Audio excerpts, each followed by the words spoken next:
এখন আপনি দুরুদ পড়েন, দুরুদে ইব্রাহিম। তারপর এখন কি চাচ্ছেন নেন, এখন বলেন যে আমাকে ভাগ দিয়েতে ঢাকা শহরে 3 কাঠা জমির ব্যবস্থা করে দাও। 1 মাসের মধ্যে করে দিতে হবে, 6 মাসের মধ্যে করে দিতে হবে, একটা ভ্যানের ব্যবস্থা করে দাও। সিরিয়াল বুঝা গেল না মনে হয়? প্রথমে কি সবচেয়ে ছোট যেটা সেটা বলেন তো দেখি। প্রথমে আলহামদুলিল্লাহি রাব্বিল আলামিন আর রহমানির রহিম মালিকি ইয়াউমিদ্দিন, বাস। তারপরে দুরূদ শরীফ, তারপরে নিজের কথা যেটা আমি বলতে চাচ্ছি সেটা মনে থাকবে না এভাবে? জি, হাত তুলে করবেন একাই, কেউ নাই যখন তখন। কেউ থাকলে খালি কেমন কেমন লাগবে, কান্নাকাটি করতে পারবেন না। আর কিছু চাইলে খুব কান্নাকাটি করে বলতে হবে, যেন চোখের পানি ঝরে, আপনি খুব বিপদে পড়েছেন এমন হতে হবে। না, ওকে তো বুঝাতে হবে, ও তো সৃষ্টিকর্তা সত্তা, ও তা আপনার অন্তর বুঝে, ফাঁকিবাজি দোয়া বুঝে না। আলহামদুলিল্লাহ এইটা দোয়া কি আল্লাহ বুঝেন না? ওই 20 রাকাত তারাবি 10 রাকাতের পরে বলছে আরো 10 রাকাত আছে, এরকম ইবাদত কি আল্লাহ বুঝেন না? বুঝে। ধীর স্থির ঠান্ডা হয়ে আল্লাহকে সন্তুষ্ট করার জন্য অল্প ইবাদত করেন, আল্লাহ খুশি হবে। অল্প। আপনাকে আমি 2 রাকাত দিয়ে তাহাজ্জুদ ধরতে বলেছি, 2 রাকাত। 2 রাকাত যদি আপনি তাহাজ্জুদ পড়তে পারেন, রাতে যদি 10টা কোরআন মাজিদের আয়াত পড়েন, তাহলে পৃথিবীতে বড় বড় মানুষ যারা, ওদের একটা তালিকা আছে, নবী রাসূলগণের ওদের একটা তালিকা আছে। লোকমান হাকিম আছে,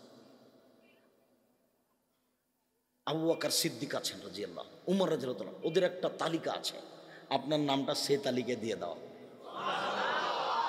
আর যদি আপনি 100 আয়াত পড়েন অনেক নেকি পেলেন, আর যদি আপনি 1000 আয়াত পড়েন তাহলে প্রচুর নেকি, প্রচুর। 2 রাকাত পড়েন 10 আয়াত দিয়ে, তাহলে আপনার তালিকাতে নামটা আসবে। তাহাজ্জুদ ধরেন 4 রাকাত শুরু করেন, না 6 রাকাত করেন, না 8 রাকাত হলো নিয়মিত তাহাজ্জুদ। আপনি চালু করেন তো, বিশ্বাস করেন বিচারের মাঠে খুব মান সম্মান পেতে হলে তাহাজ্জুদ পড়া ছাড়া মান সম্মান পাওয়া যাবে না। রাতের সালাত ছাড়া আপনি মান সম্মান লাভ করতে পারবেন না। জি, বলছিলাম চাস্তের সালাত আরো একটু স্পষ্ট করি। বুরাইদা রাদিয়াল্লাহু তাআলা আনহু বলেন, রাসূল সাল্লাল্লাহু আলাইহি সাল্লাম বলেছেন, ফিল ইনসানে সালাসু সিত্তু মিয়া মাফসালান, আদম সন্তানের গায়ে, মানুষের গায়ে 360টি জোড় আছে। জোড়া বুঝেন কি? কি এর পর জয়েন্ট আছে। আদম সন্তানের গায়ে কতটি জয়েন্ট আছে? 360টি। এই কথা মুহাম্মদ সাল্লাল্লাহু আলাইহি ওয়াসাল্লাম বলেন। এরপরে তিনি বলছেন, আলাইহি আইয়াতাসাদ্দাকা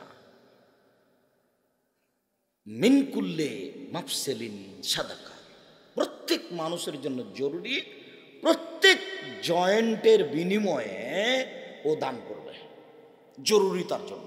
এইটুকু বলতেই সাহাবীগণ বলছেন, মাইতুকিয়া নবী আল্লাহ, কে পারবে এটা? মানুষ কি আর সব জয়েন্টের বিনিময়ে দান করতে পারে?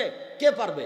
তখন আল্লাহ রাসূল বলছেন, থামো থামো থামো থামো থামো, আন-নুখাতু মিনাল মসজিদে ইমাতাহা, কেউ যদি মসজিদ সাফ করতে পারে, মসজিদে শিকান পড়ে আছে, কিছু ময়লা পড়ে আছে, ও যদি সাফ করে দিতে পারে, তাহলে 360টি জোড়ের বিনিময়ে দান করে যত নেকি হবে, মসজিদ পরিষ্কার করে তত নেকি হবে। তারপরে এই সব মুয়াজ্জিনরা এই যে সব নিল, তাহলে জি হ্যাঁ তাই তো। আপনি মনে করছেন কি আপনি খালি ধমকে দিন কাটালেন, 10টা টাকা দিয়ে খালি ধমকান, কি যে করেন, 10টা টাকা দিয়ে খালি ইমাম মুয়াজ্জিনকে ধমকান, তাই না? আরো বেশি টাকা দিতে হবে, আরো সম্মান করতে হবে ওদেরকে, আরো মূল্যায়ন করতে হবে। মসজিদের ইমাম মুয়াজ্জিন আপনার ইবাদতে সহযোগিতা করে, ওরা আপনার জায়গাটা পরিষ্কার করে রাখে, সালাতে আপনাকে ডাকে, প্রয়োজনীয় জিনিস আপনার ব্যবস্থা করে দেয়। এদেশের ইমাম মুয়াজ্জিন অনেকখানি খাদেমের মতো। ওই লোকটা কি কম কম দুঃখে বলছে যে আমরা কি মানুষই মনে করে না? আমি অবশ্য যারা কর্মচারী তাদেরকে খুব বলি, তা আমি বলি, দেখো এইখানে আছো, কাজ রেডি করে রাখো, আমি খুশি থাকবো। কাজ যদি রেডি নাই, বসে আছো, তাহলে আমি কি বলবো বলো? মসজিদে ঢোকে যখন সিজদাতে যাই, তখন দেখি ময়লা লেগে আছে, এই খাদেম করে ডাকাও তো, 2-3 জন খাদেম, এই কি ব্যাপার, মসজিদ পরিষ্কার করনি? দেখো, যদি ভালো লাগে কাজ করতে পারো থাকো, আর যদি না পারো তাহলে দেখো যা অন্য মানুষ নিয়ে আসতে হবে। এটা একবারে সুন্দর করে ঝকঝক করে রাখতে হবে। তো বলছেন যে খালি পরিষ্কার করলে ছেলেরা ময়লা করে দেয়। আরে আল্লাহ সালাম, ওরা ময়লা করার জন্য আর তুমি পরিষ্কারের জন্য? ছেলে আছে তাই তো ময়লা করছে। ছেলেরা তো মসজিদে আছে, 2-1টা ছেলে, 2000 ছেলে প্রায়। নুরানি বিভাগই আছে প্রায় 450-500। ওই একবার ঢুকলে ময়লা কাদা কত কি করেছে তার কোনো ঠিক নাই। আর ছোট তো বলতে বলতে যা বলেছেন একটু পরে সেটাই করছে, যেটা নিষেধ করেছেন একটু পরে সেটাই করছে। তো সম্মানিত দিনী ভাই বোন, এইবার সাহাবীগণ বলছেন যে যদি এটা না পারে তাহলে, তখন আল্লাহ রাসূল বলছেন ইমাতাতুল আজা আনিত তারিক, রাস্তা থেকে কষ্টদায়ক জিনিস সরিয়ে দিতে পারলে ও এতগুলি জোড়ের বিনিময়ে দান করলে যত নেকি হবে, রাস্তা থেকে কষ্টদায়ক জিনিস সরিয়ে দিলে তত নেকি হবে। চিরদিনের জন্য হরতাল হারাম, মনে রাখবেন, চিরদিনের জন্য হরতাল হারাম। কোন মানুষকে হিসাব করে রাস্তা বন্ধ করা যাবে না। উমর রাদিয়াল্লাহু তাআলা যদি আসেন আপনাদের এলাকায়, কথার কথা, তো আপনি রাস্তা বন্ধ করতে পাবেন না। রাস্তার সাথে কোনো আপোষ নেই। যেখানে রাস্তা নিয়ে গন্ডগোল হবে সেটা ভেঙে ডবল করতে হবে, বাড়ির সামনে পড়লে ভেঙে দিতে হবে। রাসূল সাল্লাল্লাহু আলাইহি ওয়াসাল্লাম বলছেন এই যে লোকটা জান্নাতে চলে গেছে, কেন? রাস্তা একটা কষ্টদায়ক জিনিস পড়েছিল, গাছ পড়েছিল, কেটে সরিয়ে দিয়েছে। এই জন্য আপনার বাড়ির সামনে একটা কুকুর মরে পড়ে আছে, ওটা আপনি সরাবেন না চেয়ারম্যান সরাবে? আমি সরাবো। আপনি সরাবেন। দেরি করছেন কেন? আপনি সরাবেন। বলতে দেরি করছেন কেন? ও চেয়ারম্যান সরাই সেই জন্য দেরি করছেন, আপনি সরাবেন। আপনার বাড়ির সামনে একটা গর্ত হয়ে গেছে, ছোটখাটো কয়েকখান 10-15-20 খান ইট ওখানে ভেঙে দিলে ওই জায়গাটা কি হয়ে যাবে? অল্প সময়ের জন্য ঠিক হয়ে যাবে। না, আপনি করে দিন, এটা বিনিময় জান্নাত। হাদিস বুখারী মুসলিম। আমি বলিনি এসব কথা, এসব কথা মুহাম্মদ সাল্লাল্লাহু আলাইহি ওয়াসাল্লাম বলেছেন। আমি আরবি কথা আপনাকে অনুবাদ করে শোনাচ্ছি। এবার চলেন শেষে চলে এসেছি এ অংশে। রাসূল সাল্লাল্লাহু আলাইহি ওয়াসাল্লাম বলছেন চাস্তের 2 রাকাত সালাত আদায় করলে এত কিছু করে যত নেকি হবে, চাস্তের 2 রাকাত সালাত আদায় করলে তত নেকি হবে। 8 রাকাত চাস্তের সালাত আদায় করা যায়, নেকি কি হবে তা রাসূল সাল্লাল্লাহু আলাইহি ওয়াসাল্লাম বলেননি। 4 রাকাত সালাত আদায় করা যায়, নেকি কি হবে তা রাসূল সাল্লাল্লাহু আলাইহি ওয়াসাল্লাম বলেননি। 2 রাকাত সালাত আদায় করলে চাস্তের এত এত নেকি হয়, এই কথা মুহাম্মদ সাল্লাল্লাহু আলাইহি সাল্লাম বলেন। মনে থাকবে না মনে হয়? চাস্তের সালাত কখন? 7:30, 8টা, 8:30, 9টা? না না না, 9টার পরে তো অনেক দেরি হয়ে গেল। জি 7:30, 8টা, 8:30 এরকম সময় চাস্তের সালাত। আর যেটা একটু আগে বললাম ওটা কখন? ওটা ইশরাকের সালাত, একবার সূর্য ওঠার সাথে সাথে। এখন চলেন সাল্লাতুল আওয়াবিন। যায়েদ ইবনে আরকাম রাদিয়াল্লাহু তাআলা আনহু বলেন যে আমি কতগুলি লোককে দেখলাম সালাত আদায় করছে, সালাতুজ জোহা, চাস্তের সালাত। আমি তখন বললাম যে as-salatu afzal মিন গায়রি হাযিহি সা, সালাত উত্তম হবে এর চেয়ে অন্য টাইমে পড়লে। এরা চাস্তের সালাত আদায় করছে, এর চেয়ে অন্য টাইমে একটা সালাত আছে, সেইটা যদি পড়ে তাহলে বেশি নেকি হবে। সুম্মা কালা, তারপর বললেন রাসূল সাল্লাল্লাহু আলাইহি সাল্লাম বলেছেন সালাতুল আওয়াবিন হিনা তারমিজুল ফিসাল, সালাতুল আওয়াবিন পড়তে হয় যখন ঘোড়ার বাচ্চা বালুর উপরে দাঁড়িয়ে থাকতে পারে না, রোদ্রে বালু গরম হয়ে গেছে, এমন গরম হয়েছে যে ঘোড়ার বাচ্চা ছুটাছুটি করে, এক জায়গাতে দাঁড়িয়ে থাকতে পারে না। বলেন তো দেখি কয়টা হতে পারে?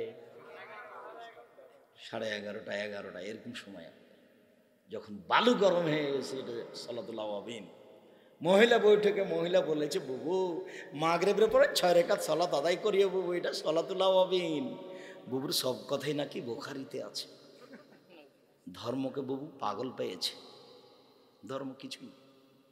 মাগরিবের পরে 2 রাকাতের বেশি সালাত আদায় করলে রাসূলকে অপমান করা হবে। সালাতুল আওয়াবিন মাগরিবের টাইমে নেই, সালাতুল আওয়াবিন রয়েছে 10:30, 11টা, 11:30টার সময় 2 রাকাত। চাস্তের সালাত আদায় করে যত নেকি হবে তার চেয়ে বেশি হবে। ধারাবাহিকভাবে এভাবে আসছে। এবার সালাতুল হাজা খুব তাড়াতাড়ি শেষ হচ্ছে, কিন্তু আপনি মনে করতে পারবেন না যে কখন শেষ হয়ে গেল। ইতিমধ্যে অজু করে 2 রাকাত সালাত শেষ হয়ে গেছে, মসজিদে ঢুকে 2 রাকাত সালাত শেষ হয়ে গেছে। আপনারা দেখছেন, থামেন, একটা আপনার ছুটে গেছে, সেটা কি? আজান এবং একামাতের মাঝে 2 রাকাত ছেড়ে সালাত করে ছেড়ে এসেছেন। ও হ্যাঁ, ঠিক, তুমি ঠিক বলেছ, আজান এবং একামাতের মাঝে 2 রাকাত সালাত আদায় করতে হবে, সেটা ছেড়ে এসেছি। আমি ভাবছি কিরে এত তাড়াতাড়ি আগে গেলাম কেন। তারপরে হলো ইশরাকের সালাত, তারপরে হলো চাস্তের সালাত, তারপরে হলো সালাতুল আওয়াবিন। এবার ওইটা এখানে নিয়ে আসি, তারপরে আগাচ্ছি। আব্দুল্লাহ ইবনে মুগাফফাল রাদিয়াল্লাহু তাআলা আনহু বলেন, রাসূল সাল্লাল্লাহু আলাইহি সাল্লাম বলেছেন, বাইনা কুল্লি আযানাইনি সালাতুন, আজান একামাতের মাঝে 2 রাকাত সালাত রয়েছে। বাইনা কুল্লি আযানাইনি সালাতুন, আজান একামাতের মাঝে 2 রাকাত সালাত রয়েছে। বাইনা কুল্লি আযানাইনি সালাতুন, আজান একামাতের মাঝে 2 রাকাত সালাত রয়েছে। ওয়া কালা ফি সালিসাল মিন শাহ, তৃতীয়বারে বললেন যার ইচ্ছে আজান এবং একামাতের মাঝে 2 রাকাত সালাত আদায় করতে পারে। চলেন যে হাদিসটা বলেছি আবার বলি। বুরাইদা রাদিয়াল্লাহু তাআলা আনহু বলেন, আসবাহ রাসূলুল্লাহ সাল্লাল্লাহু আলাইহি ওয়াসাল্লাম ফাদা বেলাল, আল্লাহর নবী বেলালকে ডাকলেন, ডেকে বললেন, বেলাল, বিমা সাবাক্তানি ইলাল জান্নাহ, তুমি আমার আগে জান্নাতে গেলে কিভাবে বেলাল, কি কারণে? মা দাখালতুল জান্নাতা কাত্তাইলা সামিতু খাসখাসাতাকা আমামি, যতবার আমি জান্নাতে ঢুকি দেখি তুমি আমার আগে জান্নাতে জুতা পায়ে দিয়ে হাঁটো, কারণ কি বেলাল? তখন বেলাল রাদিয়াল্লাহু আনহু বলছেন, মা জানতু কাত্তাইলা সালাত রাকাতান, যখন আমি আজান দিই তখন 2 রাকাত সালাত আদায় করি। কি বুঝলেন বলেন তো দেখি? আজান এবং একামাতের মাঝে কি 2 রাকাত সালাত। এটা কিন্তু কম নয়, এটা দিয়ে কিন্তু বেলাল রাদিয়াল্লাহু আনহু রাসূলের আগে আগে হাঁটছেন জান্নাতে। আজান হলে 2 রাকাত সালাত আদায় করতে পারবেন। মাঝহাবি মসজিদে চলে গেল, পড়বেন, ও যাই বলুক, সুলিও হবে না, ফাঁসিও হবে না, গালি হতে পারে, ধাক্কা হতে পারে, ধাক্কা দিয়ে বাইরে বের করে দেবে। বেটা ফাজলামি করো, মাঝহাব না মানলে জান্নাত পাবা? জি জি। মাগরিবের আজান এবং একামাতের মাঝে 2 রাকাত সালাত, এটা মাথায় রাখতে হবে। সম্ভবপর চেষ্টা চালাবেন, আল্লাহ রহম করো। এবার চলেন যাই সালাতুল হাজা, এটা খুব জটিল প্রয়োজনীয় সালাত। দিনী বোন আপনারা যারা আছেন, চলে গেলেন নাকি? ঢং ঢং করে এসেছেন, ঢং ঢং করে গেলেন।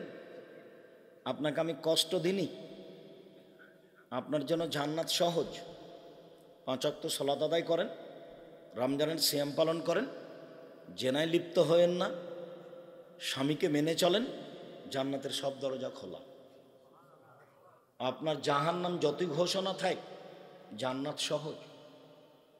আপনি একটু ধৈর্য ধারণ করেন, এসব ইবাদতে আপনি অংশগ্রহণ করেন, অত চিন্তার কি আছে? আল্লাহ নবী বলেছেন, কেউ যদি অজু করার পরে বলে আশহাদু আল্লা ইলাহা ইল্লাল্লাহু ওয়াহদাহু লা শারীকা লাহু ওয়া আশহাদু আন্না মুহাম্মাদান আবদুহু রাসূলুহু, তাহলে জান্নাতের সব দরজা খোলা। এটা তো আমিও পারি, আপনিও পারেন। আপনি চিন্তা করছেন কেন? আপনাকে আমি যতই কষ্ট দিই, আপনাকে আমি খাদিজার মতো মনে করি। আপনি আমার কথার কষ্টে আপনি মন খারাপ করিয়েন না, আপনাকে আমি খাদিজার মতো মনে করি। খাদিজা রাদিয়াল্লাহু তাআলা আনহাকে 1 মিনিট দেখবেন, যেই প্রয়োজনীয় সালাতুল হাজাতে আপনার কথা আছে, এই জন্য আপনাকে আমি আগেই প্রস্তুত করে নিচ্ছি। সালাতুল হাজা প্রয়োজনীয় সালাতে আপনার কথা আছে, এই জন্য আপনাকে আমি আগেই প্রস্তুত করে নিচ্ছি। আপনি এক খেয়ালে হন, কথা বলবেন না। এই মেয়ে, কথা বলছো কেন? কতবার বলি তোমার, এই মেয়ে, এই কথা বলছো কেন? চুপ থাকো, কার সাথে কথা বলছো? তোমার মোবাইলে যেন আর কোনোদিন কোনো পুরুষ মানুষের নাম্বার না থাকে, আজকে একবারে চিরদিনের জন্য মুছে দাও। তোমার মোবাইলে যেন কোনোদিন আর ল্যাংটা মেয়ে না নাচে।